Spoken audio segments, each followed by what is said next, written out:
लेकिन पिलर में मसाला तनको जियान ना भेल है ना। ना नु जियान होई 780 स्क्वायर फीट के तोहर जमीन बा।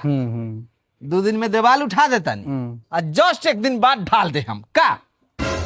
ना ना दिक्कत बा ना, नहीं के ढलवागे, हमरा छत नहीं के ढलवागे। काहे? अच्छा पैसा के कमी बा, हो जाई। ऐसा कोनो बात नहीं के। उ गाना सुन ले बानी कि देने वाला जब भी देता देता छप्पर फाड़ के। सुन ले बानी, अक्षय कुमार अपन काम कैले बारन। तो सुनिए हमार बात, जब हम छत ढलवा ले आ ऊपर वाला के कुछ देवे के मन करी तो छतवा तो फाड़िए के नु दिहन।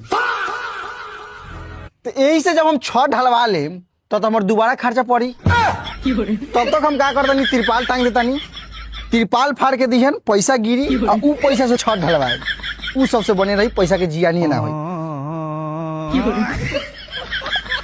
देखो खाली दीवार उठा दू, तिरपाल टांग के हो जाए काम।